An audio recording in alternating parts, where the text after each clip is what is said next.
Good evening, everyone. Thank you for joining us here at the SF Urban Film Fest for our program on food. I'm Robin Abad Ocubillo, one of the festival curators, and we're so grateful for you being here and hanging with us through our technical difficulties. I would also like to welcome my co-curator for this program, Omid Manocheri, with the SF Urban Film Festival. Hi, Omid. Hey, Robin. That was nerve-wracking. I'm so glad we got it sorted, and thanks to all our audience members for hanging in there with us. We appreciate that. So I am Omid Manocheri, as Robin said, and I am one of the program producers with the film festival, and as Robin said, one of the co-curators. Again, it's my pleasure to have you guys here. Thank you so much for joining us. This film festival is very close to my heart. It's a venture where I've called my creative and intellectual home for the last 5 years. And I want to give a special shout out to Crystal Chelek, who is our festival manager and curatorial fellow who is joining us this season. To start, we all here at the festival like to offer a land acknowledgement that was gifted to us from the American Indian Cultural District. And that reads, "We acknowledge that we are on the unceded ancestral homeland of the Ramaytush Ohlone, who are the original inhabitants of the San Francisco Peninsula. As the indigenous stewards of this land and in accordance with their traditions, the Ramaytush Ohlone have never ceded, lost, nor forgotten their responsibilities as caretakers of this place, as well as for all peoples who reside in their traditional territory. As guests, we recognize that we benefit from living and working on their traditional homeland. We wish to pay our respects by acknowledging the ancestors, elders, and relatives of the Ramaytush community and by affirming their sovereign rights as First Peoples. We're presenting this land acknowledgement to promote visibility for the Ramaytush Ohlone and all American Indians living and thriving on their ancestral homelands." Again, thank you all so much for hanging in there with us. We're all getting used to navigating virtual events. And as we've seen earlier tonight, things can be unpredictable and they happen. So thank you again for your patience. If you have any issues, please go ahead, submit your question or your comments into the comment box below this video right now, or if you're on YouTube and Facebook, go ahead and drop them in there. Also, we'll be using that comment box for your questions throughout the program, as well as your comments. We'd love to hear from you. I know this is we're all in this virtual world now, so like to connect with you, the comments. So that's how we know we're out there and we can feel the love. I also want to alert you that this program is being recorded. So if you miss it or you got to go, it'll be there for you to catch up on, and you can share it with your friends. And that's enough for me. I'm going to hand it back over to my co-curator, Robin. Thank you, Omid. Yes, so a little bit of housekeeping before we dive into the conversation with our incredible panelists this evening. Just another note of gratitude to our members. The San Francisco Urban Film Festival is a big family building endeavor, and we're really grateful for those of you who have become members, and we will be dropping in the chat more information about how to support us and become a family member with the festival. We're also, a volunteer-run organization. We traditionally have sustained our operations through a little bit of course, ticket sales, but we're of course not doing that this year. So we do encourage and ask everyone, if you don't want to become a member, if you want to see the work of the festival continue, please consider making a donation, and we will also place a link to do so in the chat, of course. Finally, last bit of housekeeping is we're really keen to know who's here. Obviously, you'll be doing that in the chat function, but we will also be dropping a link to a survey. We'd love to hear how folks heard about us, your thoughts and opinions about other topics that we can bring forward in the festival, other artists, other material that we can present to you in the future. So please do make sure to fill out our survey. Okay, so I also just want to acknowledge our team, our executive producer, Faye Darmawi, and also our founder, Susie Smith, another curator with Omid and Cristal and myself, our humanities advisor, Professor Ron Sundstrom, as well as our social media manager, Hannah Moore. So thank you to the team behind the scenes who helps make all of this possible. With that, we're going to spend about the next 30 minutes in dialogue with our panelists, who I'll introduce to you shortly. And as Omid mentioned, we want to also take another 15 minutes to answer questions that any of you might have of the panelists regarding this issue of food security and food systems that we have just seen some films about. So with that, I'll introduce Reem Asil, the founder of Reem's, who make traditional Arab street food made with California love. So Reem's has locations both in the Mission at 24th and Mission here in San Francisco, as well as in the Fruitvale. So welcome, Reem. Next, I'd like to introduce and welcome Geetika Agrawal, who's the program director at La Cocina, Francisco, also based in the Mission. The mission of La Cocina is to cultivate low-income food entrepreneurs as they formalize and grow their businesses. So welcome, Geetika. And finally, I'd also like to invite Chhavi Sahni from the Golden Gate Restaurant Association. She's currently the director of policy there. The mission of the Golden Gate Restaurant Association is to celebrate and empower the restaurant community through advocacy, education, marketing, events, and training. So welcome. Thank you for joining us, Reem, Geetika, and Chhavi. It's really wonderful to have you. So I think we're just gonna,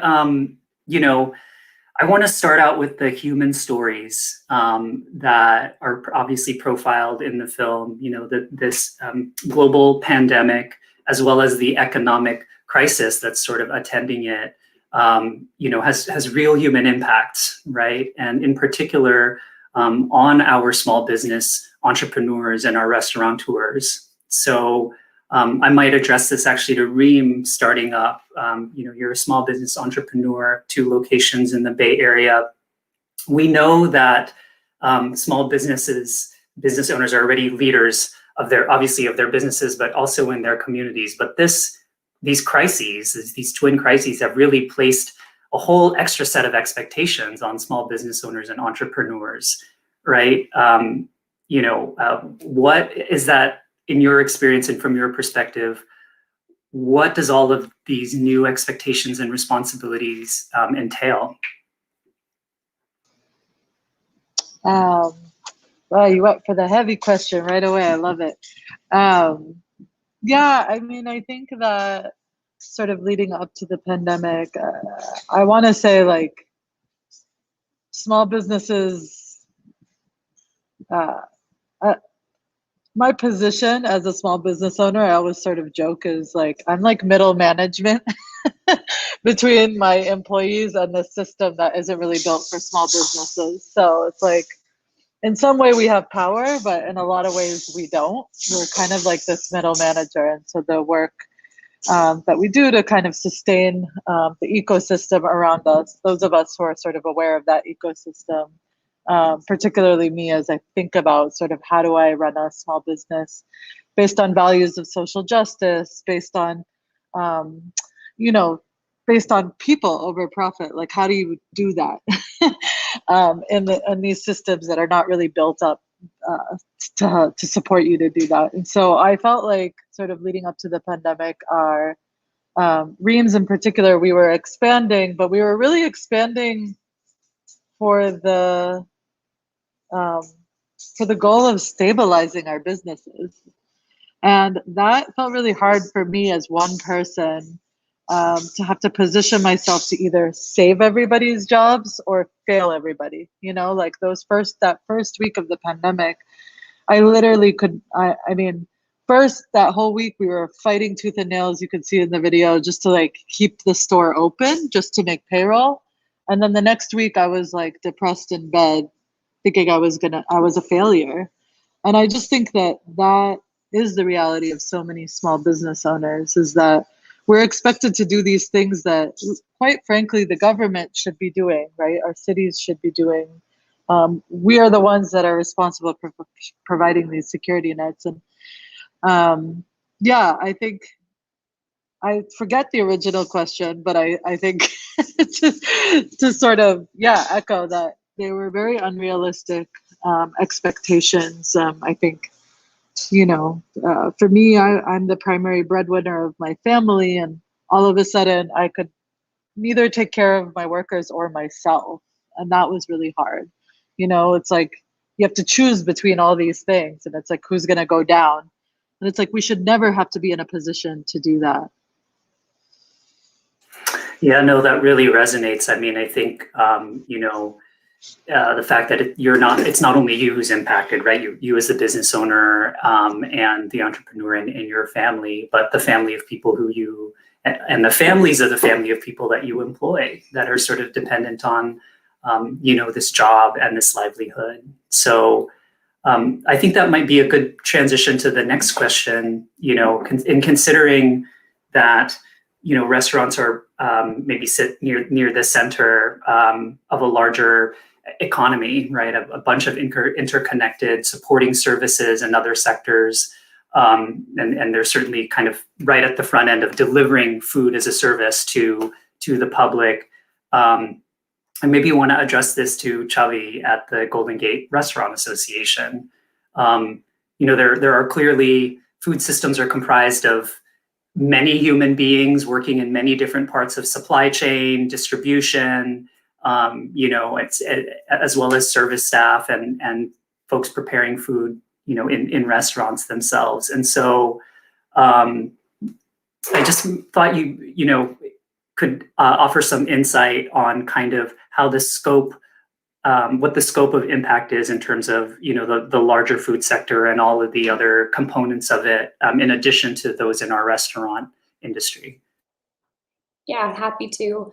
As Reem mentioned, apart from just operating your business, you're really in charge of making sure the livelihoods of your staff are also taken care of in the world that we are in today. And the largest impact, I think, definitely outside of restaurateurs, was the impact on the amount of hospitality and food workers that we have. Just in San Francisco, we have, in started 2020, I think it was 3,900 food operators just operating in San Francisco. And I think people often forget how labor intensive a restaurant environment is. We have so many employees in the smallest of cafes, and just in March of 2020, all of a sudden, everyone's livelihood just disappeared as quickly as I don't think any of us anticipated it happening as fast as it did. And in San Francisco, we're lucky that we did have a city that supported, more conservative measures first to protect a lot of our staff that is on the front lines, and unwillingly so at times, that didn't know what was going to be happening to them. And in the New York film, I think that one touched me on a different side, as my parents actually operate a grocery store out in the East Bay. And, both my parents are above the age of 65, and it was hard for me to see them going into work, but they, said the same thing, that if we're not there to provide food for people that come to shop at our grocery store, they really don't have any other options.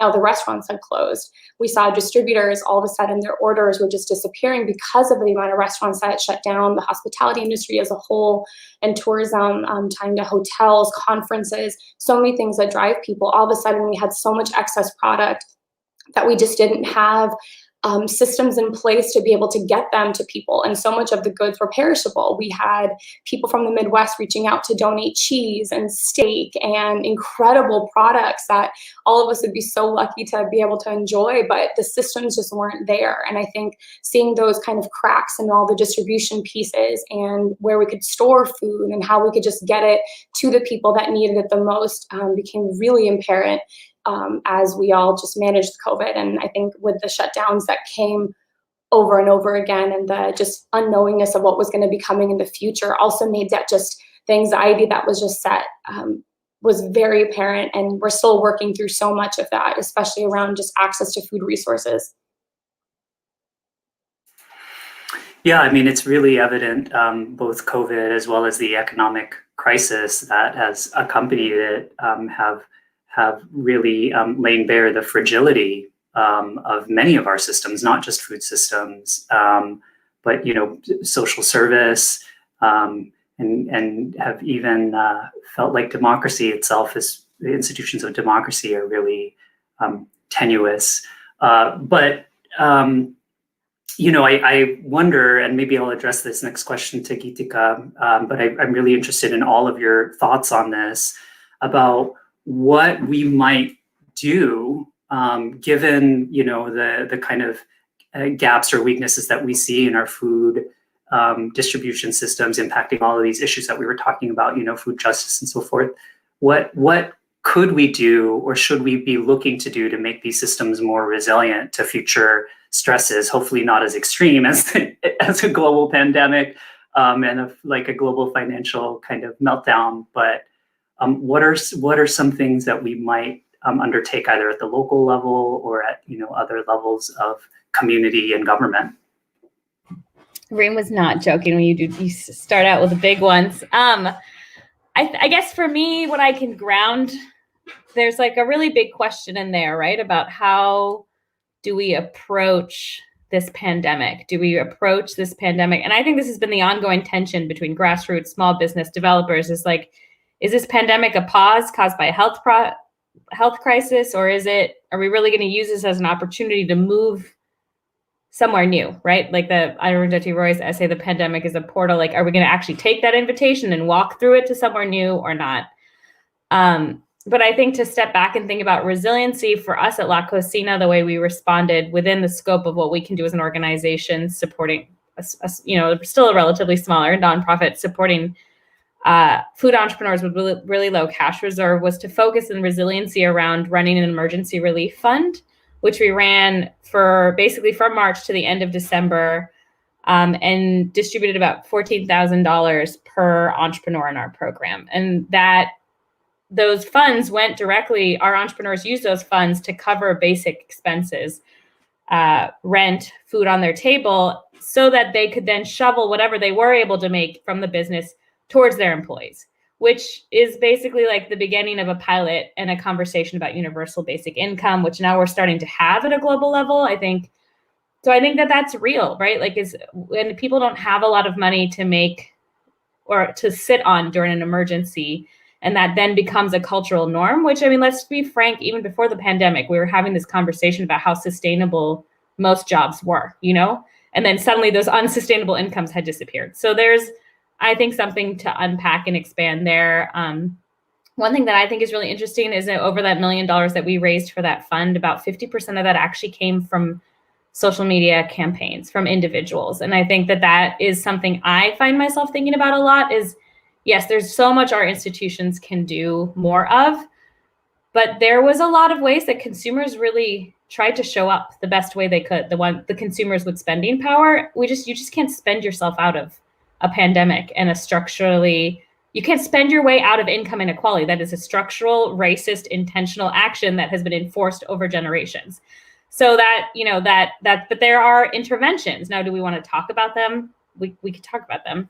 The other huge, as far as with restaurants who already had assets, restaurant like Reem's, who were not just worried about employees that they wanted to keep and retain, because we all know how important those paychecks were, but also have rent and loans.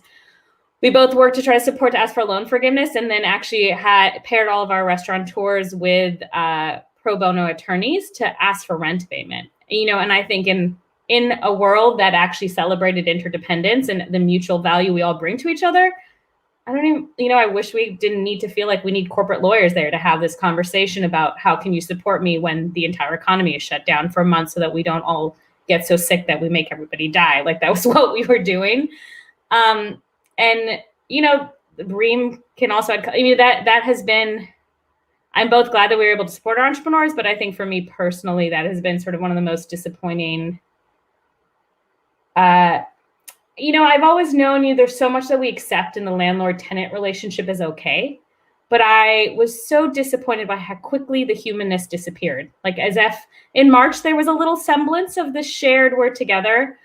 And even though we came to agreements in a lot of places that I think as it continues to see restaurateurs and small business owners give more concessions and yet are vilified simultaneously as, just even the tone. I know I hang up on this because there's so many crazy legal clauses that our entrepreneurs had to marry, but just even months in, people being like, I don't know why they didn't have just the tone, just forgetting what it means for a restaurateur to even come. Restaurateurs that have been in spaces for 10 years, who've been excellent tenants, who've been part of making places and making the property, the cultural spirit of San Francisco alive during this pandemic, making San Francisco and Oakland, like restaurateurs are part of what make these cities destinations, which then make property values higher. And then being treated like they're not staying up all night trying to figure out how to make it work, trying to figure out how to get like just some income into entrepreneurs, but rather like, I don't know what it is, like hiding profits or something. You know, I think that was just been disappointing. And I think that's another conversation to have. You know, developers like to talk a lot about placemaking. Landlords like to talk about placemaking, but I want to know what kind of place we want to make. And I was thinking about your tagline about wisdom in our places is how do we have more of a collective conversation about what we want to build? Because right now what it feels like, and it's interesting, we had a panel this morning within our community about what it means to launch in the pandemic. And one of the speakers said, it feels like when I talk to landlords, they still think it's 2017. And I think that is something to really unpack and think about if we want to move forward in resiliency, right? Is who has the luxury of capital to just maybe keep the market where they want it to so that they can keep their asset where they want to, and who has the ability to have the conversation about whether it was even realistic in 2017. What were the rents we were seeing? Were they grounded in mutual success, or were they speculation? You know, so I think that I'm giving you a lot. It was a big question. And then I think for me, what I can say again is hope is that what I've seen at La Cocina is that when you invest in people who are willing to put in the work to come up with cool ideas, they'll do it, you know? So with the Emergency Relief Fund, we had some other income streams that we launched. We did rent abatement within our kitchen, and all of our community has kept their businesses alive. And all of our community has fought really, really hard to keep as many people as they can employed, whether that means that they haven't taken any pay themselves for the last couple of months, whether, you know, whatever it is to do, which is exactly what we all say we want. But I don't know what it is that I'm like dreaming of, but we talk a lot about these ideas. And I think as consumers, we vote with our feet very powerfully whenever we can. But there's just when it comes to actually making the decisions that could impact everybody and actually have a conversation about what is the kind of place that we all want to build together, it feels like we're still all willing to just be like, well, that's just like what happens when you're a landlord, and that's just capitalism, and that's going to happen. And if we keep doing that, we're going to keep having, I think it's going to be hard to have a resilience conversation, honestly, in a long-term, meaningful way. Yeah, no, absolutely. I mean, you allude to, you know, larger structural issues that are not endemic to the restaurant industry or to food. I mean, that is the capitalism that we all sort of, you know, live within and in a lot of ways reify. And so I do want to put a pin in that, because I think as we come to the close of kind of our conversation, it's kind of related to this question about how do we make things more resilient, but what are our calls to action, right? To one another, to our communities, to our governments. And I think, you know, we can turn our attention back sort of outward and towards that bigger picture. But I think just like kind of in terms of food systems and its, its apparent fragility, right? I'm curious if either Reem or Chhavi have any thoughts about what could make that more resilient. Setting aside for the moment that capitalism is unsustainable. Is there anything that we can do either locally amongst, restaurant entrepreneurs here in San Francisco, or in terms of policy, or just larger systems that you each, might have a perspective on from your own positions? I can Go ahead. speak to that. Yeah, I think there's like a micro level and a macro level. I mean, on a micro level, yeah, it's funny, right before this panel, how Geetika was talking about, she shared that, if I may share, that a lot of folks think this is a health issue, and like all of a sudden the pandemic is going to go away, and we are not nearly as prepared for what is to come, right, in terms of the economy and the recession. And so I think restaurants have a particular role to play. I think that the mutual aid work that has popped up over and over in our communities is super inspiring to me. And I don't see it as a recovery work. It's resilience work. It's like what Reem's was actually what I've been wanting to do, which is to feed all of my community, but also pay my workers well, right? And so with the work that we've done with groups like SF New Deal and World Central Kitchen is like we've been able to not only get rid of tips, but add $5 on top of all of our employees' wages for hazard pay, and which will basically be embedded in their wages now. And be a profitable business just doing feeding efforts. Can you imagine if we also ran a restaurant and did the feeding efforts subsidized by both the private sector and our government? Like what could restaurants actually do in terms of feeding the most food insecure parts of our community? So I feel like the feeding part is going to be forever embedded in our business model, and we need to be looking at that sort of for the years to come in terms of building resilience from a food security perspective. Not to mention all the connections that we made as a restaurant to communities we wouldn't have otherwise been able to reach because our price points wouldn't have been accessible, right? If we want to pay our workers well, then we have to, so it's like all these things that I was grappling with as a restaurant owner is like, how do I take care of everyone? I want to be accessible to my community. And so I feel like socialism works. That's my short end of the end of that spiel. But on the macro level, one of the things that people keep asking me as a restaurant owner is like, how do we fix the food industry, or how do we like rebuild it to be more equitable? And I'm like, well, it wasn't designed to be equitable. We like literally have to tear it all down and build it back up. And I think one of the things that was very apparent to me of like the answer for me as even a restaurant owner is to speak less and listen more. That if we are going to actually make the system more equitable, who has to be at the center? The workers, the people who are making this system run. And not just as tokens, not for me as a restaurant owner saying, my workers, like that's what I heard a lot in the first sort of months of the pandemic is like restaurant owners speaking sort of in a more paternalistic way about their employees as if they had no agency or not even ideas for solutions. I even fell into that, And one of the things I really felt inspired by, just internally, my workers were like, no, we want to be your partners in this. We want to figure it out. That was really inspiring to me because then I didn't have to be alone. And so I listened more than I spoke for the last 6 to 8 months and realized that if we're going to build resilience for the next shock to come, we need to give ownership back to our employees, right? They need to have a stake in all of this in order to kind of be in it for the long haul. We need to build security nets, right? Like that was one of the first things that my employees said was like, we need to start building our safety net now, And so we need to be thinking about those things collectively. And so I'm hoping, I guess when it comes to call to action is that, for the restaurant industry, we're listening to those folks more, right? We're giving them a voice to be our partners in creating the solutions. And then thirdly, at the real macro level, one of the things that Reem's is working on, so we're transitioning to worker ownership. So that is something that we're committing to. We hope that we can sort of be a trailblazer for other restaurateurs who've been like wanting to do something like that, but couldn't wrap their brain around it. Because it is true, like we have these ideas, but we don't know how to we can't even wrap our brains how to implement them.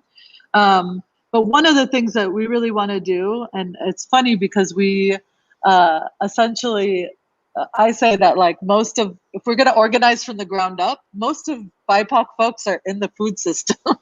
Why don't we just go to the people where they're at and organize them? And so we're building this program called Samud, which actually in Arabic is steadfast resilience, to actually train our employees in all of the systems that like impact their lives. So that maybe that the skills that they build as worker owners in their workplace translate to their skills in the community, right? These are not just siloed folks who are just workers. They're assets in their communities. So we need to be building up, not just our employees in their like space in the workplace, but in their communities. And I think that food places are, it's at the center of where everything meets. So there's a huge opportunity there. So yes, we can beat capitalism. It's just going to take a while. I mean, it's just such an inspiring and beautiful idea, right? And it maps so easily onto the infrastructure that's already there. Restaurants, Reem's is a great example, are already, places where folks gather, where folks have an emotional attachment, a sentimental, relationship, whether they are patrons of the business or they're workers. And so they do restaurants, especially in our neighborhoods, do sit at this nexus. That's a natural kind of launching point and connecting point to pursue all these things that you just talked about. And I think, cooperative ownership, I mean, that's incredible. That's beautiful. And it really does, obviously literally translate into everyone sharing in the proceeds or the benefits. But then also, as you said, investing in the human beings in the workforce, not just in terms of them being, the workforce, but, all the other things that they're bringing to their larger community. This begets more entrepreneurship and more cooperation. And so that's all really fantastic. And it feels like it's something that is tangible, right? It's a concrete thing that can be pursued. You can sort of understand it at the scale of a single restaurant, but in terms of a whole ecology and sector, what the ramifications of doing that, how that could scale. So that is really inspiring and incredible.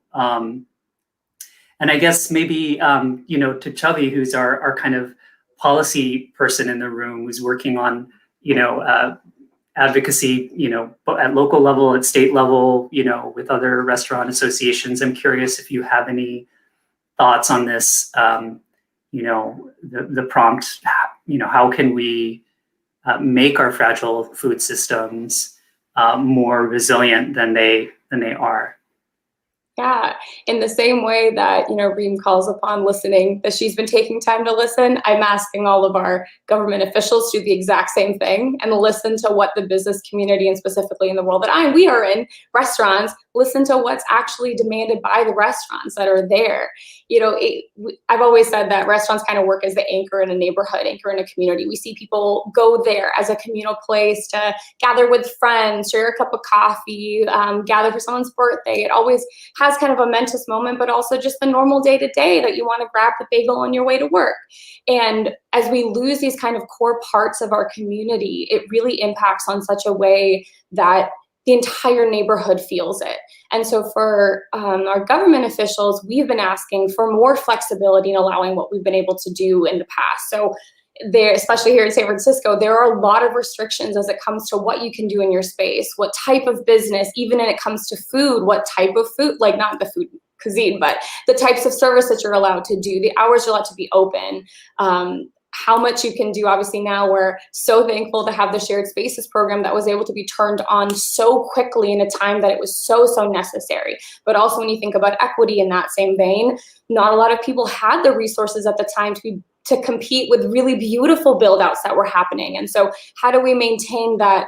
While certain programs are welcome, we want to make sure all neighborhoods are involved, all types of businesses are able to access these kind of great programs that cities are trying to enact as quickly as they can, but as equitably as they can as well. And I think we've seen businesses that were traditional dine-in restaurants turn into grocery stores and turn into doing food delivery when they never would have thought they would be able to do food delivery. And in the same part, we've seen communities support the restaurants do those things by offering volunteer delivery programs instead of using third-party delivery systems. And so we need to support more of that and actually listen to each other. And I love to not reinvent the wheel. If someone's doing something successful, share. Let's talk about what other cities have done well, what we can learn from that and utilize that here. We don't need any pride, any ego right now. We just need to do what's best for restaurants, the people we support, the communities that we're in as quickly as we can and as equitably as we possibly can. But number one would definitely be financial support. As much direct financial support we can get from our government officials is so critical right now. And I think, we've been able to see loan programs and grant programs come up, but oftentimes when they come up, they're only in English, or they're written in such legalese, to Geetika's point, that an operator that I think back to my parents, like my dad doesn't know how to navigate these sites, and he's not familiar reading legislative text that protects them from commercial eviction. There's all these different pieces to it, while well-intentioned, just add to the anxiety of what's to come in the future. And we really have to get on the level where people are at right now. Tensions are so incredibly high. Livelihoods are dependent on how easy we make access to these things. So we as an association are working on waivers, not deferrals. You need to just waive these fees. You need to make it as easy as possible for people not have to worry about 2019 things that were due, 2020 things that were due. Just think about the future, and if we don't support them now, we're not going to have a system to fix and meld the cracks for, or break down and create a wonderful system. I want to make a comment also on, I've been in my role now for almost 5 years, and we already were working so hard to fix the system. And so this was just one more thing that made it even harder and really showed all the cracks that we are seeing now just completely break down things. And this is our opportunity to build something that we like. Let's allow for flexibility. Like, why can't there be a coffee shop in the morning, a poetry slam in the evening, and then a bar at night in the same space? We can have multiple operators come into one space where it may not allow in our planning system and our planning code now, but why not? That'd be a wonder, and especially if a community asks for that and the business operators want to operate in an environment like that, we should be able to adjust our systems for that instead of having operators fit into the system that we already have in place, because it wasn't working before. It's not going to work in the future if we stay with the same systems. This is our opportunity to actually try something new, because you already have everything to lose. You might as well give it a shot now. Yeah, I think flexibility is always, it's a key concept, not only in the way that we address, this issue and this crisis, or this aspect of the issue, the crisis, right? And so revisiting how spaces are regulated, whether that be land use or otherwise. Chhavi mentioned the shared spaces program, which, flips how our expectations for, how the streets and sidewalks and public realm can be serving us, at least right in this moment. And I think one of the, speaking personally, most inspiring aspects of this experiment, the shared spaces experiment that San Francisco tried, put in place right away, is that it's creating a whole different kind of urban and civic experience that is a little bit new to San Francisco, certainly at this scale. I mean, we had parklets before, right? And so I'm really keen and excited for us to continue leveraging strategies like that, flexible strategies that are sort of, really pushing the boundaries of our customary expectations of how space is available to community for community. I want to, maybe loop back to this kind of mutual aid theme that's come up as well. Chhavi had mentioned delivery services, and I just want to shout out Candlestick Courier, the experiment that started up in North Beach, and then the East Cut Community Benefit District kind of replicated with East Cut Eats. And I think Crystal or Omid will put those links in the chat. Candlestick Courier did this thing, and they and the East Cut Eats program have treated this as completely open source, right? These are experiments to get neighbors to do food delivery for local restaurants, because they want to ensure that those local restaurants stay in business, that those employees stay in their jobs, and those restaurants can continue to serve their communities by doing this delivery and not, having to worry the restaurateur with the, kind of the expense that delivery services would otherwise entail. And so that, to me, along with some of the ideas that Reem had talked about earlier, really are about laying the foundation and investing in longer term resilience, right? These are things that features and sort of community collaboration efforts that can persist past the pandemic, past an economic crisis. They can just be part of how we do business with one another, permanently moving forward. So I personally find those two examples to be really wonderful. And again, tangible examples of how we can, shift things in a different direction.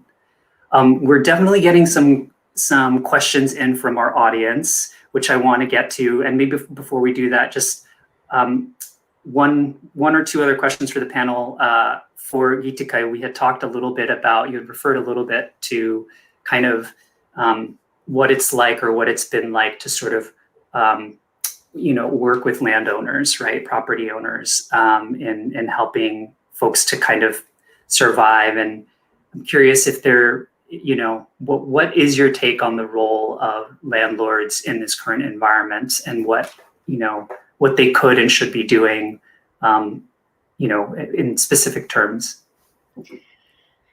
I think it's really hard to talk about any landlord or developer in a monolith, but I feel like the theme that I find myself continuing to return back to is just one of interdependence. Like, it feels to me like, and this is, you could take this micro, like between a landlord and a tenant, and then us in a city, and then us humans in the earth. Like, I feel like this is what we're going through right now. It's both big and really small, and the tiny decisions matter.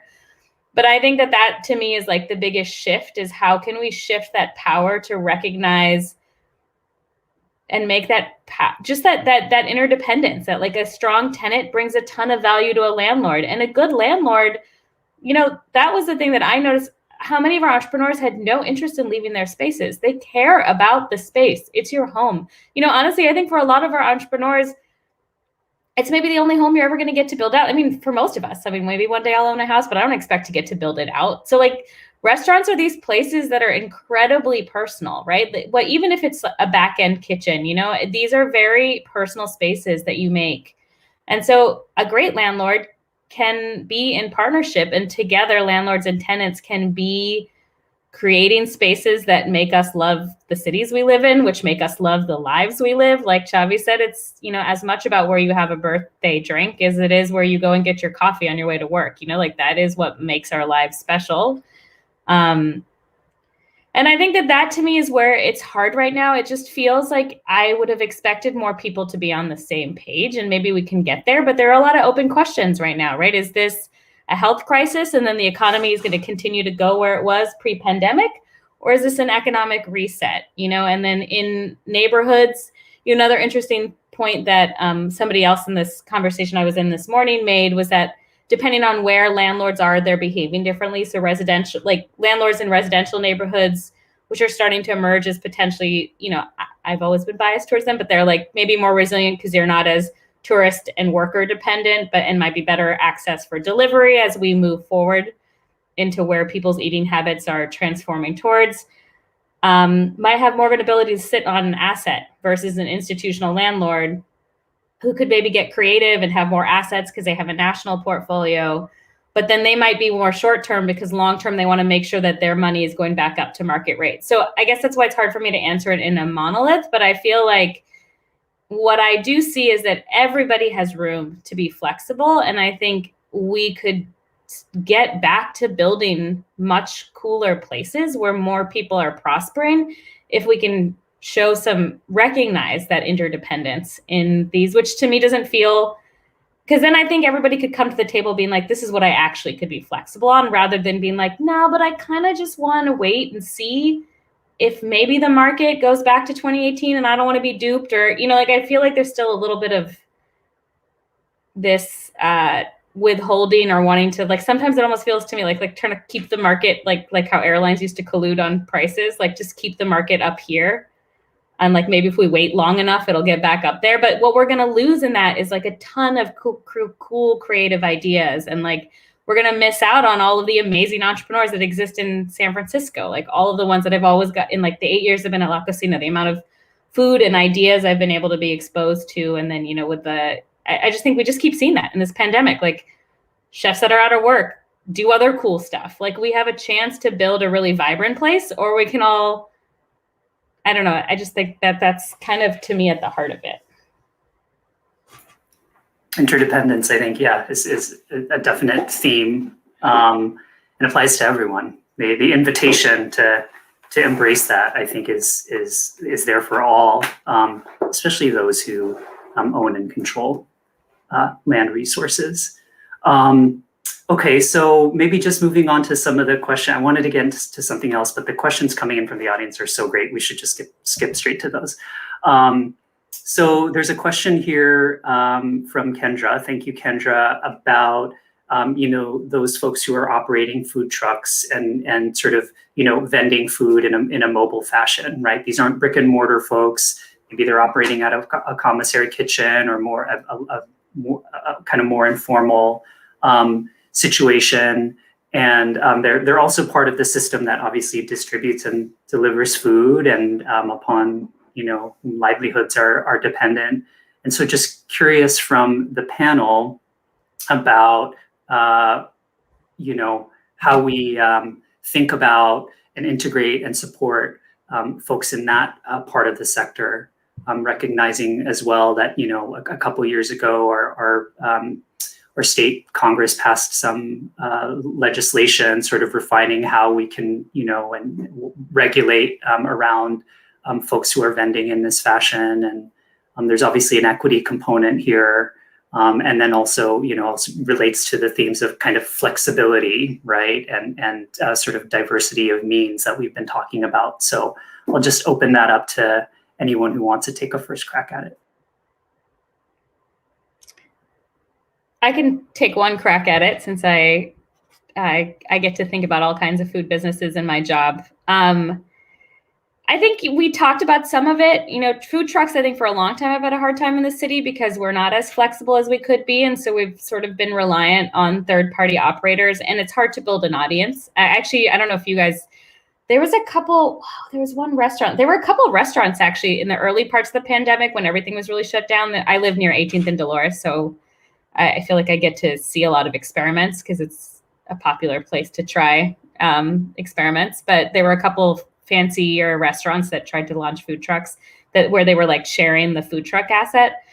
But I think in general, as far as how to support folks, you can always, a lot of people cater. So if you're looking for some bulk meals or pantry items, that's like a direct way if you have an operator you really love. So that's like an immediate one, is if I love filling my pantry with like frozen momos and patties and Reem's pastries, so that lunch is that much easier when I'm in Zoom days. But I think from an infrastructure perspective, I'm excited to see us rethink pop-ups. Reem's doing a cool tour of restaurants. I think we have a lot of unused spaces. And I felt like, when I started in La Cocina back in the day, I was definitely part of the crowd that was really excited about the creativity that was coming out of pop-ups, and then it felt like it fizzled a little bit. And I think that was because of economics. Like a lot of third-party apps jumped in and wanted to a cut of like a pop-up. Like, to me, that's why I think I talk about finances so much. At the end of the day, the financial opportunity needs to make sense and be interesting enough that somebody can try a bunch of stuff, And so if it's really expensive to even have that pop-up, or a third party wants to connect everyone to pop-ups and they need to get a cut of that and they need to show that return to an investor, then we're going to have some challenges. But if we can figure out, take that, I don't know if it's taking the idea of mutual aid quite or something, but if we can be a little more creative about, again, the interdependence, being like, how do I make this a good opportunity for you? What do I need to cover?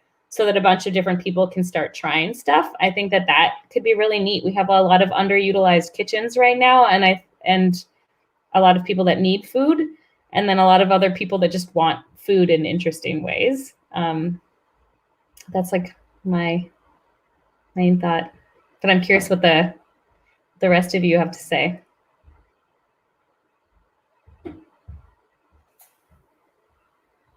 Yes, does anyone want to take that? Reem, go for it. Yeah, it's funny. I'm like, the title of our pop-up series is called Reem's in Exile, because I have this beautiful restaurant that I built out and no oven because it exploded in December. And then in the Fruitvale, we have this beautiful oven but no restaurant. So it's just kind of a funny predicament to be in as someone who had been hosting other people in pop-ups.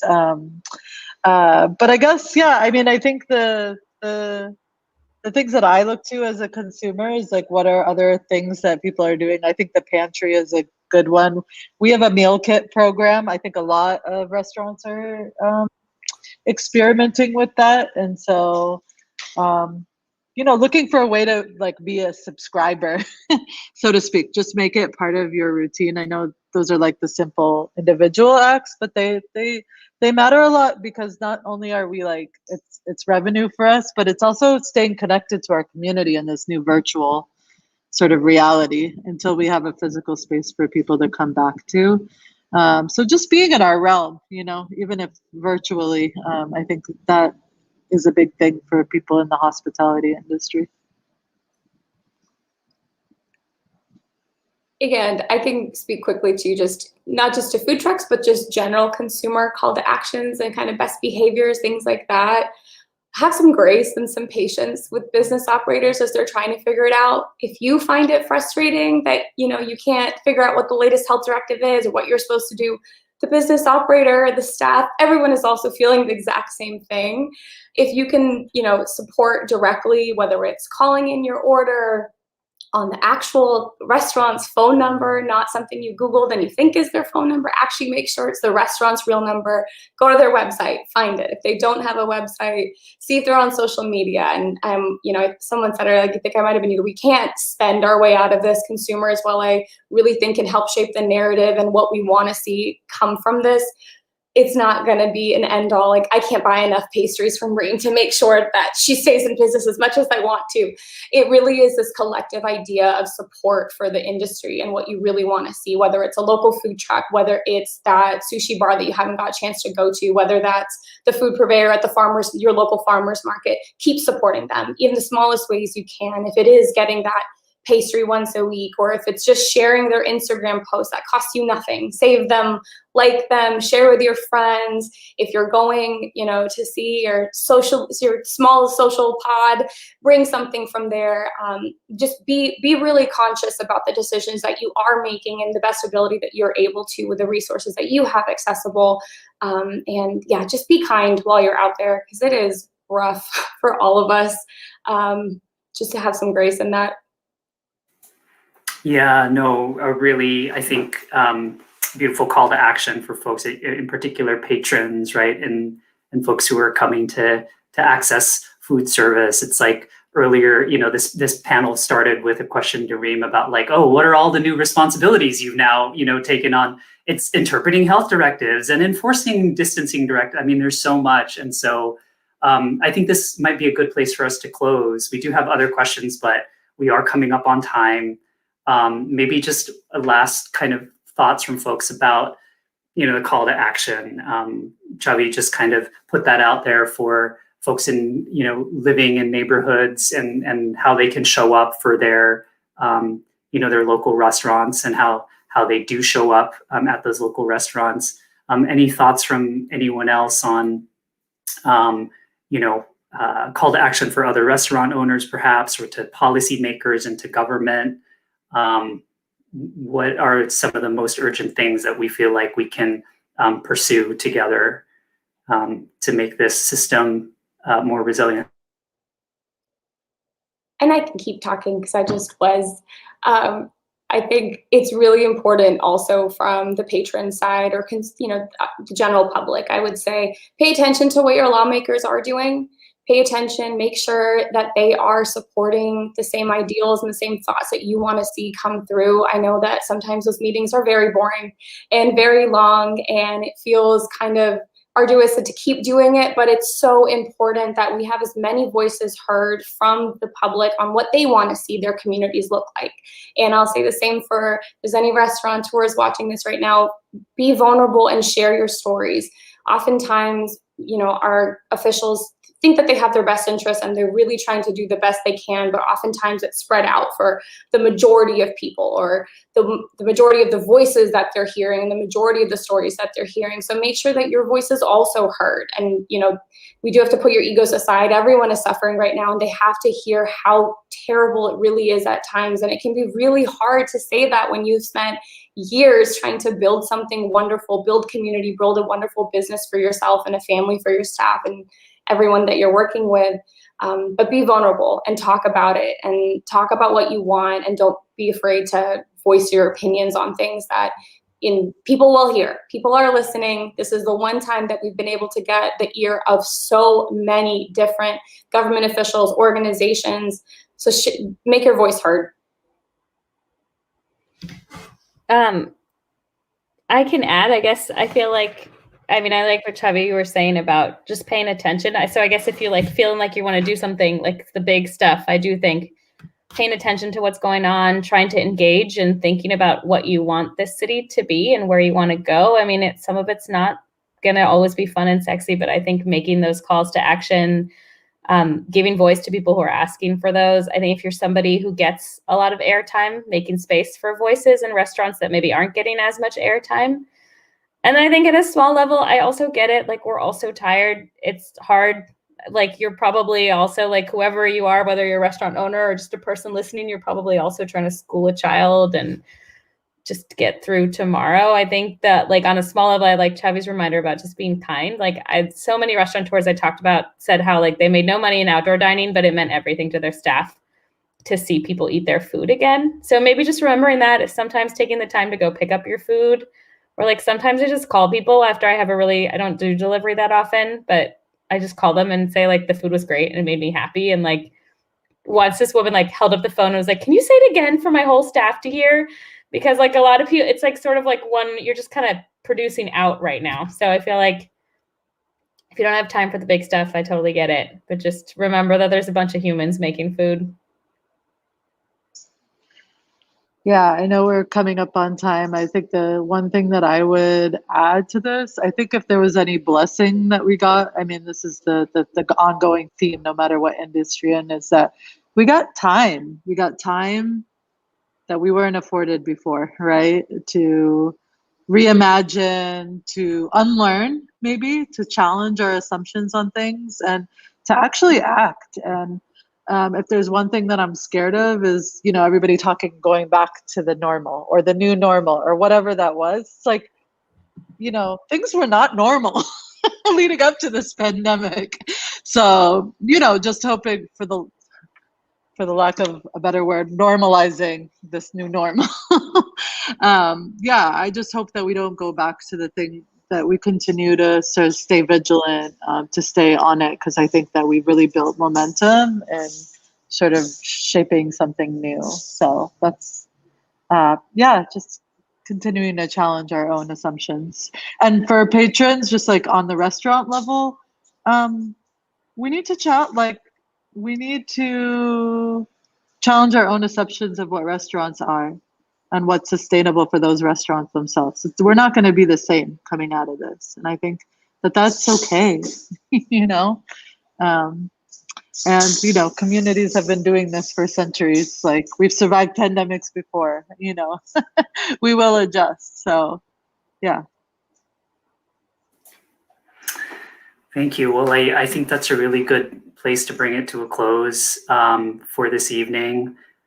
From the SF Film Festival family, our producers and production team, I want to thank Chhavi Sahni, Reem and Geetika Agrawal for joining us this evening, and everyone who tuned in to watch these films and learn more about how you can show up and help affect this shift that we've been talking about. So thank you very much for joining us. Please keep engaging. We've been dropping links for our audience to see other parts of our program. Omid's going to join us in a second to talk a little bit about what's on tap for tomorrow at the SF Urban Film Fest. And we also, again, would love if everyone could take the survey and let us know not only what your experience of this evening has been, but things that you would like to see in the future. So with that, I will turn it over to Omid. Robin, that was awesome. Thank you so much for that. I just want to let our audience know that tomorrow we have this panel coming up, and this is an interactive one that we're looking forward to having everyone participate in. It's at noon tomorrow. It's called Storytelling in the Political Machine. We'll be examining California's Prop 15 advertisements.